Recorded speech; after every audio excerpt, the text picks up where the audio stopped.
So I'm the heat wheels, ThermoTech Enterprises. So 4 identical units. So we have got 8 heat wheels. Okay, so there's 2 energy recovery wheels in both, or in each unit. So we've got a sensible only wheel on the one side, and we have the enthalpy wheel on the other. So you'll see there's a panel for each one, and these panels do not talk to each other. Okay, so what they do have in their BAS, they do have a start-stop wire.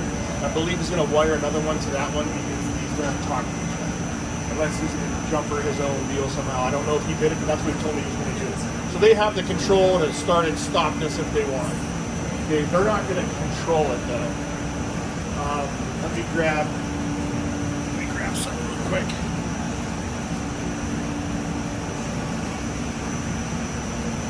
So, as far as your setting parameters, so we're just going to do some controls first. And the VFD is very similar as far as getting in and looking at what you need to look at.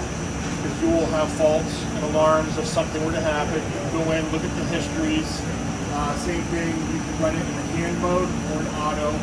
Auto is where you want it to always be unless you're trying to achieve something. So you see there's no screen for the controls.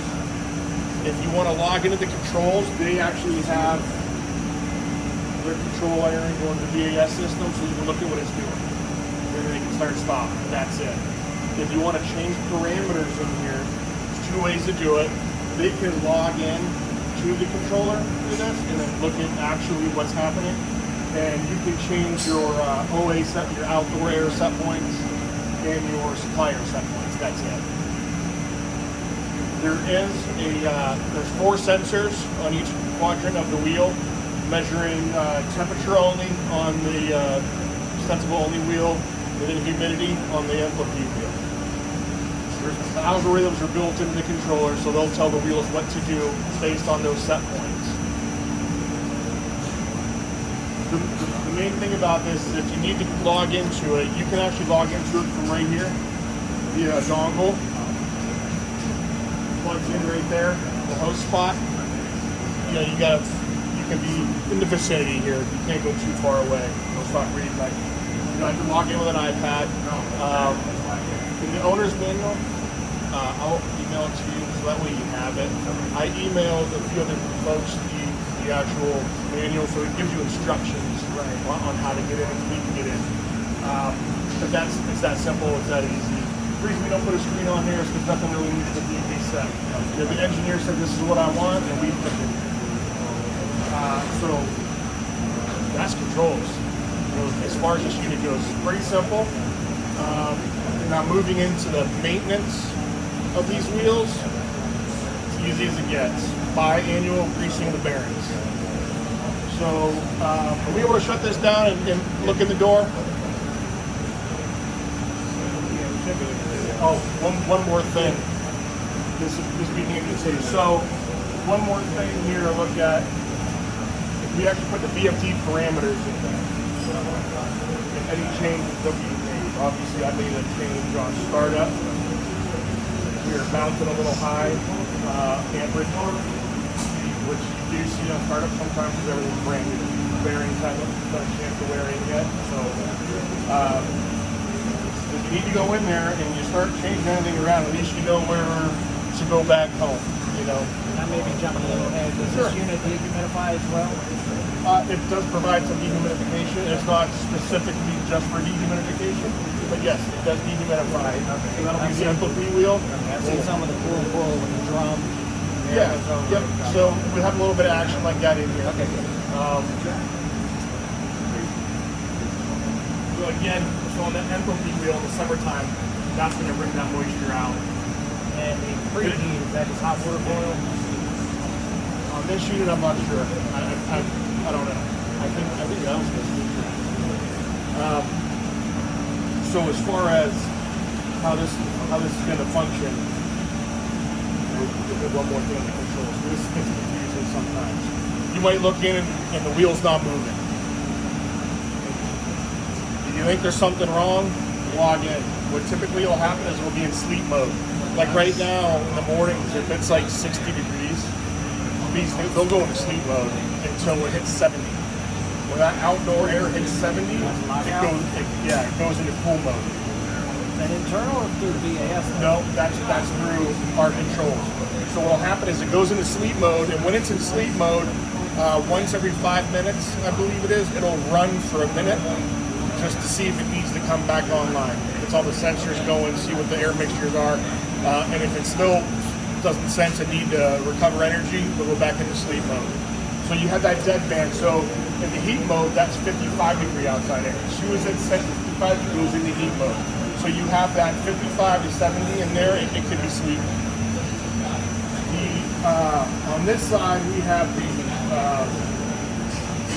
sensible wheel, and it spins slower than the FLP wheel. They modulate, obviously.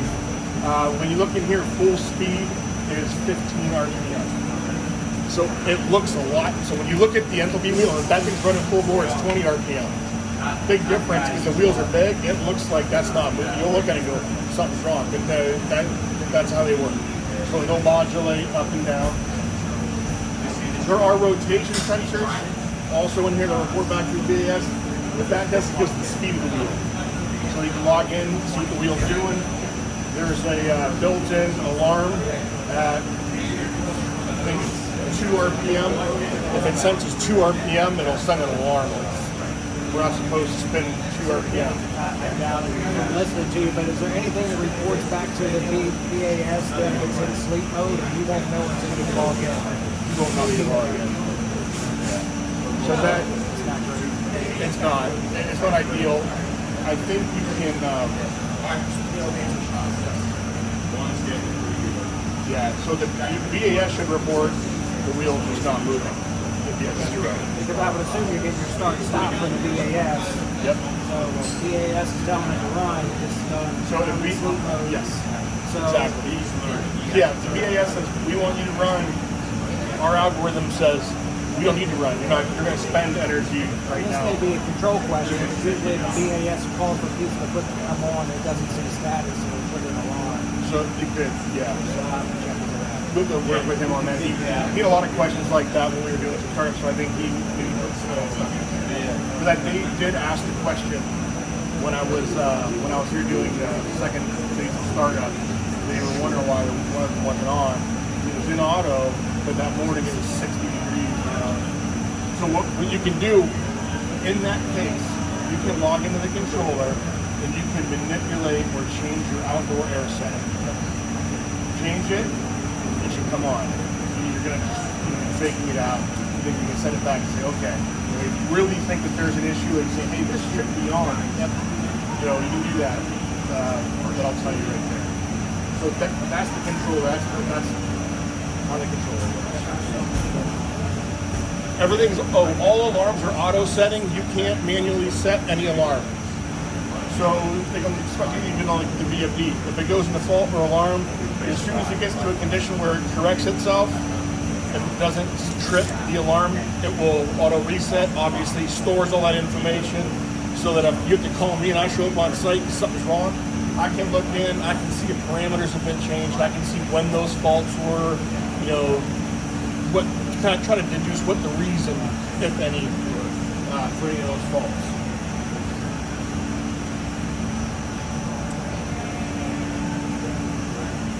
Hey, can we shut this down and get in?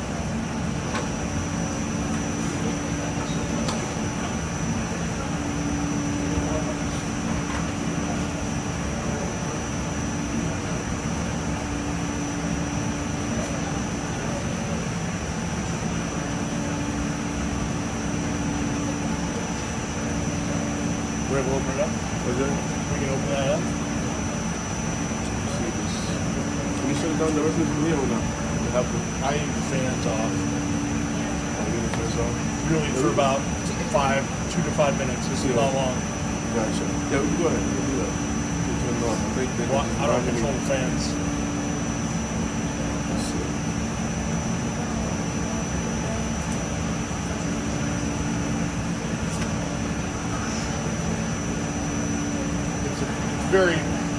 It's very basic, simple system.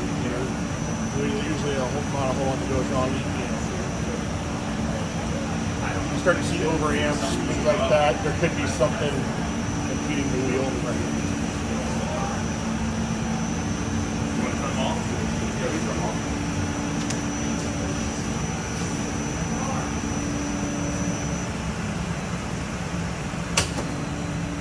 clicking, the weighing schematics in here. Turn still down. What we're doing is startup. There was a couple loose wires. You should be okay on the supply. Yeah, you should be good. Wired everything up, fixed them, but in the event something, at least you can track them down. Everything you need's in here. Perfect.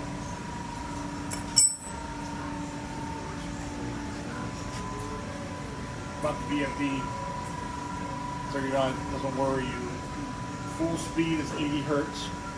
80? Yeah, and you'll see usually about 130%. Don't be alarmed by that. I'm already alarmed. Yeah, so I get that question a lot. That's just the way these VFDs are set up and the way that they run. That's not, you're not overextending anything. Okay. Okay, when I was first learning the system too, Right. Just reference it to 60 to 100. You know? Yep. So that's don't be alarmed by that.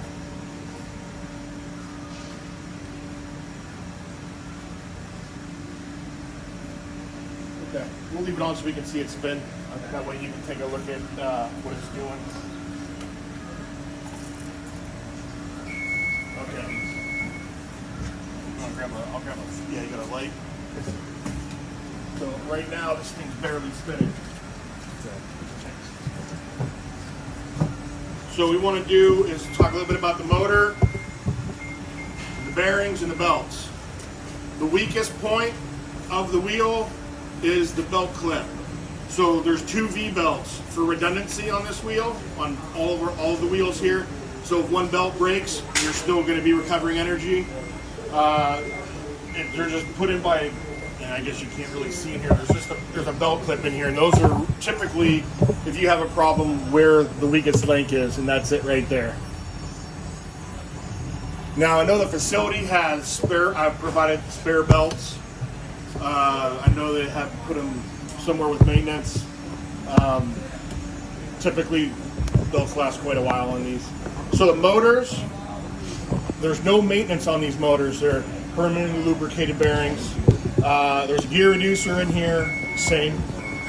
No need for greasing, but the bearings need to be greased twice a year. 2 pumps usually. And I'll tell you so you have it. We use Dow Corning Molykote BR2 Plus lithium-based grease in these bearings. So these bearings are L10 1 million hour bearings. These babies are meant to last a long time, but you have to keep them greased twice a year. The reason for bearing failures is not doing so.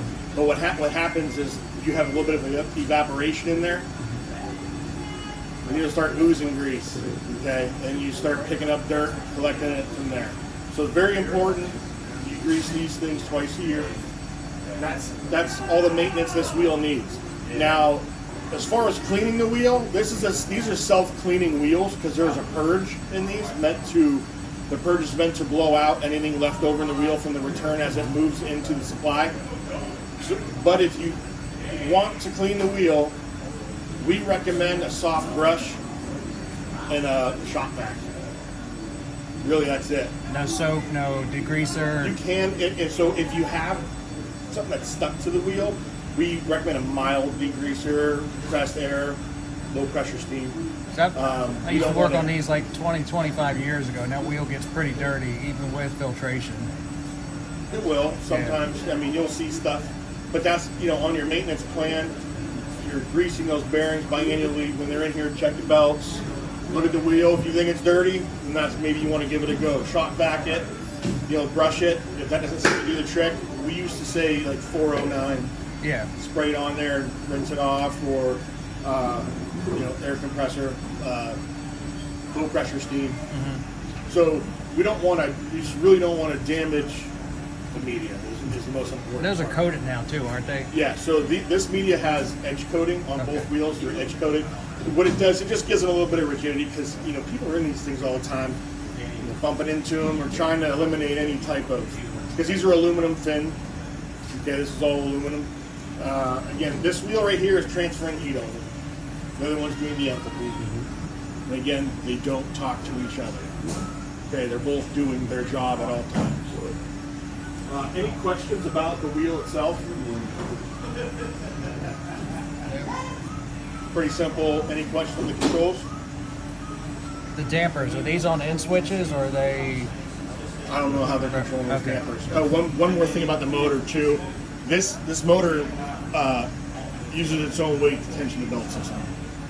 So there's no other pulleys to maintenance around the unit anywhere. So when you look into these things, they're running full speed. You'll see them.